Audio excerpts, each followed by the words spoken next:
भगवान श्री राम जी ने बताया, मृत्यु के बाद घर में माता पिता की तस्वीरें लगानी चाहिए या नहीं।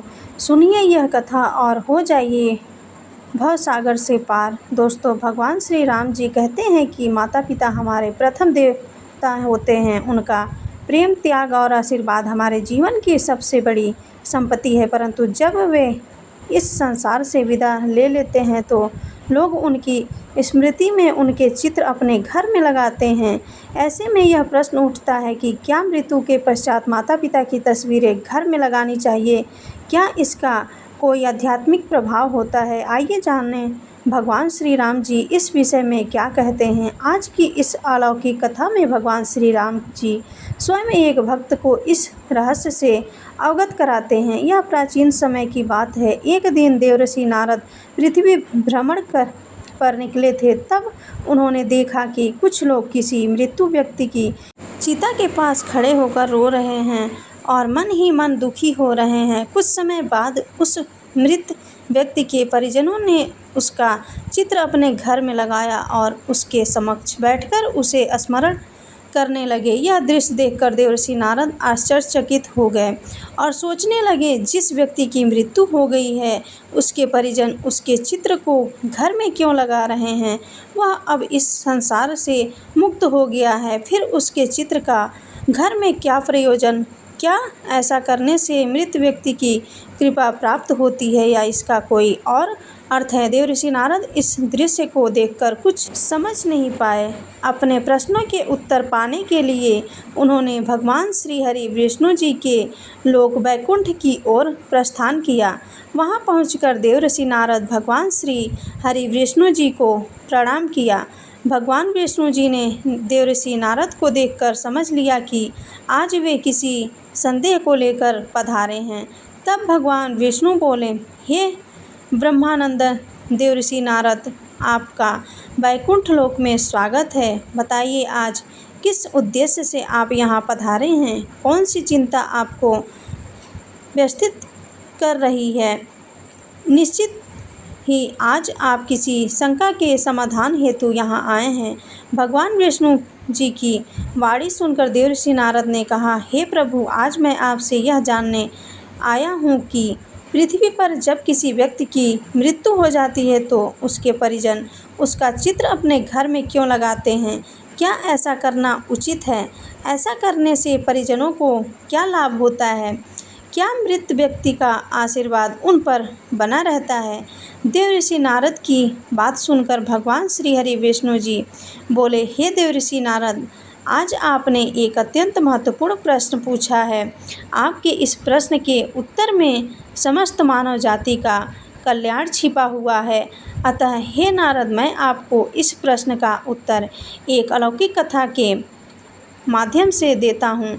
आप इस कथा को आरंभ से अंत तक ध्यानपूर्वक सुनिए, क्योंकि जो भी इस कथा को पूर्ण रूप से श्रवण करता है उस पर मेरी कृपा सदा बनी रहती है। देवर्षि नारद बोले, हे प्रभु, मैं आपको वचन देता हूँ कि जब तक आप यह कथा सुनाएंगे मैं उसे पूर्ण श्रद्धा और ध्यान से सुनूंगा।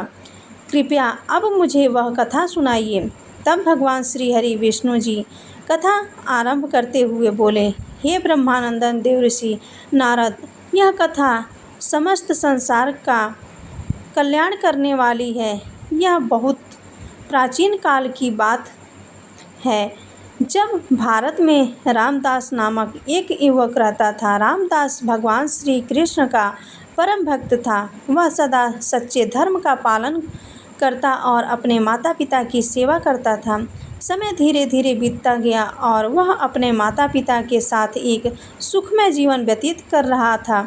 रामदास की पत्नी का नाम साधना था। साधना भी एक चरित्रवान, धर्मनिष्ठ और पतिव्रता स्त्री थी। रामदास अत्यंत परिश्रमी था। वह दिन भर श्रद्धा से परिश्रम करता और जो कुछ कमाता उससे अपने परिवार का पालन पोषण करता। उसे अपने माता पिता से अत्यंत प्रेम था। फिर एक दिन अचानक उसके माता पिता का निधन हो गया। रामदास अत्यंत दुखी हो गया। माता पिता के अंतिम संस्कार के पश्चात उसने उनके बड़े चित्र घर के पूजा स्थल में स्थापित कर दिया। और प्रतिदिन उनकी पूजा करने लगा। अब उसका जीवन माता पिता की पूजा करते हुए बीतने लगा। कुछ सप्ताह बाद उसके जीवन में अजीब घटनाएं घटने लगीं। मानसिक अशांति बढ़ने लगी, घर में कलह होने लगी और वह सपनों में विचित्र दृश्य देखने लगा। अब उसका अपनी पत्नी साधना से प्रतिदिन झगड़ा होने लगा। रामदास का मन पूरी तरह से अशांत हो गया। एक दिन वह गंगा के तट पर बैठकर रोने लगा। वहाँ गंगा किनारे श्री कृष्ण का एक मंदिर था। वह श्रद्धा के साथ उस मंदिर में गया और भगवान श्री कृष्ण के सामने बैठकर प्रार्थना करने लगा। वह कहने लगा, हे श्री कृष्ण, हे मुरलीधर, मुझे मार्ग दिखाइए। मैं अपने माता पिता की पूजा करके उन्हें श्रद्धांजलि अर्पित कर रहा हूँ, फिर भी मेरे जीवन में इतना अशांति क्यों है। वह सच्चे हृदय से भगवान श्री कृष्ण से प्रार्थना कर रहा था। तभी वहाँ एक दिव्य प्रकाश प्रकट हुआ। चारों ओर दिव्य सुगंध फैल गई और भगवान श्री कृष्ण प्रकट हुए। उनकी आंखों में करुणा थी और स्वर अत्यंत शांत था। श्री कृष्ण को सामने देखकर रामदास स्तब्ध रह गया। उसे विश्वास नहीं हुआ कि स्वयं भगवान श्री कृष्ण उसे दर्शन दे रहे हैं। फिर कुछ साहस जुटाकर वह बोला, हे प्रभु, आज आपका दर्शन पाकर मेरा जीवन सफल हो गया। अब मेरे मन में कोई संशय नहीं रहा, किंतु मैं यह जानना चाहता हूँ कि मेरे जीवन में यह कलेश क्यों आया, जबकि मैं तो अपने माता पिता की पूजा करता हूँ। भगवान श्री कृष्ण बोले, हे पुत्र रामदास, निसंदेह तुम्हारी भक्ति और प्रेम महान है। तुम्हारे हृदय में अपने माता पिता के लिए जो भाव है वो पूजनीय है, किंतु जो तुमने अज्ञानवश किया वह न केवल आत्मा को बांधता है बल्कि तुम्हारे जीवन में पीड़ा भी लाता है। जब कोई अपने प्रियजनों को खोता है, विशेषकर माता पिता को, तो उन्हें याद करना और सम्मान देना उचित है, किंतु कुछ नियम और मर्यादाएं हैं जिन्हें हर मनुष्य को जानना आवश्यक है। हे पुत्र, जब कोई आत्मा इस शरीर को छोड़ती है तब उसका उद्देश्य होता है अगले जन्म की ओर बढ़ना और उस यात्रा को पूर्ण करना जो ब्रह्मांड ने उसके लिए निर्धारित की है। लेकिन जब हम उस आत्मा के चित्र को पूजा स्थल में रखकर प्रतिदिन दीप जलाते हैं, फूल अर्पित करते हैं, तो यह प्रेम एक बंधन बन जाता है। जो आत्मा आगे बढ़ना चाहती है वह हमारे प्रेम के कारण उसी भावना में अटक जाती है। भक्ति दिखाओ पर उन्हें प्रेम से मुक्त करो, उन्हें बांधो नहीं, उन्हें आशीर्वाद के साथ विदा करो। प्रार्थना करो लेकिन पकड़ो नहीं, क्योंकि सच्चा प्रेम वही है जो आत्मा की मुक्ति चाहता है, न कि उसे अपने मोह में फंसाए। भगवान श्री कृष्ण ने शांत स्वर में कहा, हे पुत्र, यह जानना हर गृहस्थ के लिए आवश्यक है कि जिस स्थान पर भगवान की ऊर्जा होती है, जहाँ मंत्रों की ध्वनि गूंजती है, जहाँ दीपक की ज्योति आत्मा को परमात्मा से जोड़ती है, वहाँ मृत व्यक्तियों के चित्र नहीं लगाए जाते, क्योंकि वह स्थान आत्मा की मुक्ति का केंद्र होता है, न कि बंधन का। जब हम पूजा स्थल में पितरों के चित्र लगाते हैं तो अनजाने में हम दो अलग अलग शक्तियों को एक स्थान पर जोड़ देते हैं। इससे न केवल आत्मा उलझती है बल्कि गृहस्थ जीवन की शांति भी भंग होती है। भगवान का स्थान आत्मा की मुक्ति का केंद्र होता है और पितरों का स्थान स्मृति और श्रद्धा का, अतः इन दोनों को अलग अलग रखना चाहिए। भगवान श्री कृष्ण आगे कहते हैं, यदि तुम अपने माता पिता का चित्र घर में रखना चाहते हो तो ध्यान रहे कि वह पूजा स्थल न हो, वह स्थान केवल स्मृति हो, जहाँ दीपक या अगरबत्ती न जलाए जाए। वह श्रद्धांजलि हो, पूजा नहीं। पूजा वहाँ होती है जहाँ हम भगवान का आवाहन करते हैं, और स्मरण वहाँ होता है जहाँ हम किसी को प्रेम पूर्वक याद करते हैं। हे पुत्र, प्रेम और पूजा के अंतर को समझो। जो आत्मा जा चुकी है उसे सम्मान दो, किंतु ईश्वर की पूजा और आत्मा की स्मृति का मार्ग एक जैसा न बनाओ। यही सच्चा धर्म है। जो संताप तुम्हारे मन में है वह स्वाभाविक है। माता पिता के निधन के बाद हर संतान उनके लिए कुछ करना चाहती है। पितरों की शांति के लिए श्रद्धा और तर्पण सर्वोत्तम उपाय है। इन वैदिक कर्मों के माध्यम से तुम न केवल उन्हें सम्मान देते हो बल्कि उन्हें अगली यात्रा के लिए आध्यात्मिक शक्ति भी प्रदान करते हो। यही सच्ची सेवा है। जो चला गया उसे मुंह में मत बांधो, प्रेम से मुक्त करो। एक पुत्र का धर्म है पवित्रता। यह संसार माया है। आत्मा आती है, अनुभव करती है और वह फिर चली जाती है। पर जब तुम मोह में डूब जाते हो तब तुम न केवल अपने हृदय को बांधते हो बल्कि उस आत्मा की गति को भी रोक देते हो। मोह आत्मा को रोकता है, प्रेम उसे मुक्त करता है। जो भी पुण्य कार्य तुम उनके नाम पर करोगे, जैसे गरीबों की सेवा, भूखों को भोजन कराना, वृक्षारोपण करना, यही कर्म तुम्हारे जीवन में तुम्हारे माता पिता के आशीर्वाद के रूप में लौटेंगे। प्रेम को कर्म में बदलो, यही सच्ची श्रद्धांजलि होगी। भगवान श्री कृष्ण ने आशीर्वाद देते हुए कहा, हे पुत्र, तुम्हारे माता पिता ने तुम्हें बहुत प्रेम किया। उन्होंने अपना संपूर्ण जीवन तुम्हारे लिए अर्पित किया। अब समय आ गया है कि तुम्हारा प्रेम उन्हें बांधने का साधन नहीं बल्कि उन्हें मुक्त करने का माध्यम बने। यदि तुम अपने घर में सुख और शांति चाहते हो तो पहले उन आत्माओं को शांति दो जो अब इस लोक की नहीं रही। आस्था आवश्यक है, पर संयम के साथ ज्ञान से अपने जीवन को सजग बनाओ, तभी तुम्हारा प्रेम सच्चा कहलाएगा। इसके पश्चात देवऋषि नारद ने भगवान से पूछा, हे प्रभु, अब मैं जान गया कि मृत व्यक्तियों की तस्वीर रखने का रहस्य क्या है, परंतु मैं यह भी जानना चाहता हूँ कि क्या मनुष्य की मृत्यु के पश्चात उसका पूरे जन्म होता है? क्या मृत व्यक्ति की आत्मा फिर मनुष्य के रूप में जन्म लेती है या किसी अन्य योनि में जाती है?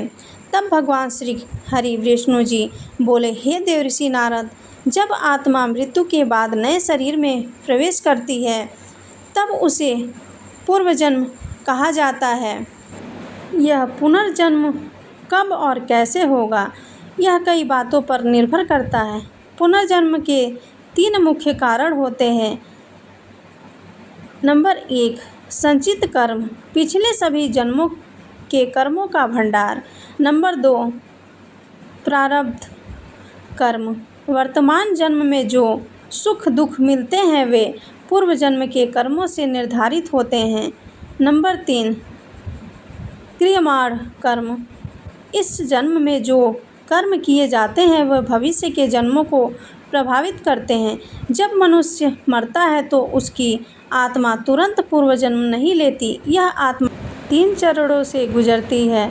नंबर 1, प्रेत योनि, जहां आत्मा कुछ समय तक शरीर के अभाव को नहीं समझ पाती। नंबर 2, यमलोक यात्रा, यमदूत आत्मा को यमराज के पास ले जाते हैं। चित्रगुप्त आत्मा के कर्मों का लेखा जोखा प्रस्तुत करते हैं। नंबर 3, निर्णय, यदि पुण्य अधिक होता है तो स्वर्ग या उच्च लोक मिलता है, पाप अधिक हो तो नरक या निम्न योनि मिलता है, और यदि पुण्य पाप समान हो तो मानव जन्म फिर से मिलता है। गरुड़ पुराण के अनुसार आत्मा को पुनर्जन्म के लिए 16 प्रकार की योनि से गुजरना पड़ता है। पशु पक्षी कीड़ जलचर मनुष्य आदि जिसने हिंसा छल और अधर्म किया है वह निम्न योनि में जन्म लेता है। जिसने सेवा भक्ति और धर्म का पालन किया है वह दिव्य योनि या पुनः मनुष्य रूप में जन्म पाता है। जीवन आत्मा की यात्रा है। यह यात्रा तब तक चलती है जब तक आत्मा परमात्मा में लीन होकर मोक्ष प्राप्त नहीं कर लेती। अतः पुनर्जन्म केवल शरीर बदलना नहीं बल्कि आत्मा की सनातन यात्रा का दर्शन है। यदि कोई व्यक्ति बहुत अधिक पाप करता है तो वह अगले जन्म में पशु कीड़ या राक्षस बनता है। यदि कोई व्यक्ति बहुत अधिक पुण्य करता है तो मृत्यु के पश्चात स्वर्ग को प्राप्त करता है, और यदि कोई व्यक्ति इसके विपरीत आचरण करता है अर्थात घोर पाप करता है तो उसे मेरे ही आदेश से नरक में अनेक वर्षों तक कठोर दंड दिया जाता है तथा उसे नरक की भयंकर यंत्रणाएं सहनी पड़ती है। आगे भगवान श्री हरि विष्णु जी कहते हैं, हे देवऋषि नारद, दूसरा कारण है मृत्यु के समय व्यक्ति की मानसिक अवस्था। इस विषय में तीनों लोकों के स्वामी भगवान शिव जी कहते हैं कि मृत्यु के समय जिस भाव में व्यक्ति होता है वही भाव उसके अगले जन्म को निर्धारित करता है। यदि कोई व्यक्ति मृत्यु के समय भगवान का स्मरण करता हुआ अपने प्राण त्यागता है तो वह मोक्ष को प्राप्त करता है, परंतु यदि कोई व्यक्ति सांसारिक इच्छाओं, क्रोध, मोह या काम में डूबा हुआ शरीर त्यागता है तो वह उन्हीं भावों के अनुसार पुनर्जन्म प्राप्त करता है। फिर भगवान श्री हरि विष्णु जी आगे कहते हैं, हे देवऋषि नारद, अब मुझे आशा है कि तुम्हारे सभी प्रश्नों के उत्तर तुम्हें प्राप्त हो गए हैं। देवऋषि नारद जी भगवान श्री हरि विष्णु जी से कहते हैं, हे प्रभु, आपके मुख से ये उत्तर पाकर मैं कृतार्थ हो गया। अब मैं इन दिव्य ज्ञान को तीनों लोकों में प्रचारित करूंगा। इसके पश्चात देवऋषि नारद जी ने भगवान श्री हरि विष्णु जी को प्रणाम किया और पुनः भ्रमण के लिए निकल पड़े। इस कथा से हमें यह शिक्षा मिलती है कि माता पिता की आत्मा को बांधना नहीं चाहिए, बल्कि उन्हें प्रेम पूर्वक मुक्त करना चाहिए। पूजा स्थल में केवल भगवान का ही चित्र होना चाहिए। यदि मृत व्यक्ति का चित्र लगाना हो तो उसे पूज्य न बनाएं, केवल स्मृति स्वरूप रखें। श्राद्ध, तर्पण और सेवा, इन्हीं के माध्यम से सच्ची श्रद्धांजलि दी जा सकती है। मृत्यु आत्माओं को मोह से नहीं, समर्पण और प्रेम से विदा करना ही हमारा कर्तव्य है। यही सच्चे पुत्र का धर्म है। यह दिव्य शिक्षा हमें भगवान श्री राम जी देते हैं कि को बंधन मत बनने दो। जो इस संसार से जा चुका है उसे अपने आंसुओं से बांधो नहीं, अपितु अपने आशीर्वाद और शुभकामनाओं से मुक्त करो, क्योंकि आत्मा का अंतिम लक्ष्य भगवान की ओर यात्रा करना है और सच्चा प्रेम वही है जो आत्मा की उस यात्रा में बाधा नहीं बल्कि मार्गदर्शन बनता है। आशा है आपको यह कथा पसंद आई होगी। इसे अपने परिवार के साथ सभी लोगों तक पहुंचाएं, जिससे सभी का कल्याण हो। जो भी इस कथा को प्रारंभ से अंत तक श्रद्धा और ध्यान से सुनेगा उसे भगवान श्री राम जी, भगवान श्री कृष्ण जी और भगवान श्री हरि विष्णु जी की विशेष कृपा अवश्य प्राप्त होगी। ईश्वर की कृपा सदा आप पर बनी रहे। आप सभी का हृदय से धन्यवाद। प्रेम से बोलिए जय श्री हरि विष्णु। ऐसे ही और भी रोचक और आध्यात्मिक वीडियो के लिए चैनल को सब्सक्राइब कर लें। दोस्तों, आपको ये कथा कैसी लगी कृपया कमेंट करके ज़रूर बताएं। वीडियो पसंद आया हो तो लाइक करें और अपने दोस्तों के साथ शेयर करें। कमेंट बॉक्स में जय श्री राम लिखना ना भूलें। फिर मिलते हैं एक और दिलचस्प वीडियो के साथ। धन्यवाद। जय श्री कृष्ण।